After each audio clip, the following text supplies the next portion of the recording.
Joe Biden has said he believes a new, temporary ceasefire between Israel and Hamas is possible by next Monday. The U.S. president offered the update spontaneously during a visit to New York on Monday, in response to reporters inquiring about when he expected a ceasefire could start.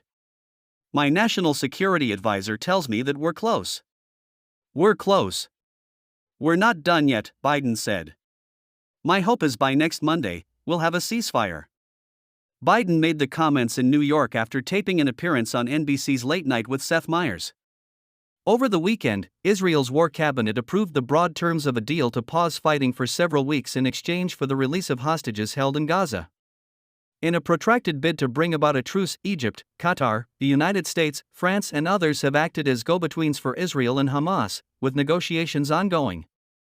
A deal could include the release of several hundred Palestinian detainees held by Israel, media reports suggest, according to agence France Presse. Qatar's Emir Sheikh Tamim bin Hamad Al Thani, whose country hosts Hamas leaders and helped broker a one-week truce in November, is due in Paris this week, according to the French presidency. A weeks-long pause would allow hundreds of trucks to deliver aid to Gaza, where nearly 30,000 have been killed according to the Hamas-run health ministry, and disease and hunger have gripped much of the population. Last week, the United Nations Food Agency paused aid to northern Gaza, citing Israeli gunfire and complete chaos and violence due to the collapse of civil order, amid increasing reports of famine. The amount of aid reaching Gaza fell by half in February compared with January, the UN has said, as its Secretary General, Antonio Guterres, warned an Israeli assault on Rafah would be the nail in the coffin of deliveries to the territory. U.S. officials hope a multi-week pause in fighting could offer a path to ending the war. But Israeli Prime Minister Benjamin Netanyahu has stressed any truce deal would delay, not prevent, a ground invasion of Rafah in the far south of the Gaza Strip. "I've set 3 war goals. The first is to release the hostages. The second is to destroy Hamas.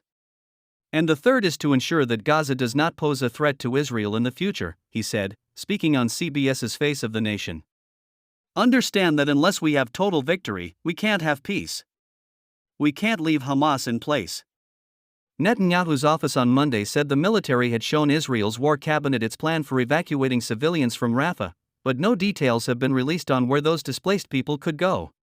Meanwhile, Netanyahu has faced increasing public pressure over the fate of hostages still held in Gaza, and from a resurgent anti-government protest movement. In Israel, municipal elections twice delayed by the fighting will be held Tuesday in a poll which could gauge the public mood nearly 5 months into Israel's war against Hamas. The offensive on Gaza followed an attack in Israel by Hamas on October 7 that killed about 1,200 people and in which more than 200 people were taken hostage. About 100 hostages were freed in exchange for a week-long pause as part of an earlier deal. Israeli officials believe about 130 hostages remain in Gaza. Biden's comments on the ceasefire came hours after an active duty member of the U.S. Air Force died after setting himself on fire outside the Israeli embassy in Washington, to protest against the war in Gaza.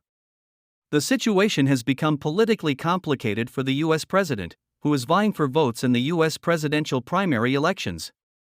Ahead of a primary election in Michigan on Tuesday, activists have urged Democrats to mark their ballots uncommitted rather than support Biden, to push the president to change course and call for a permanent ceasefire.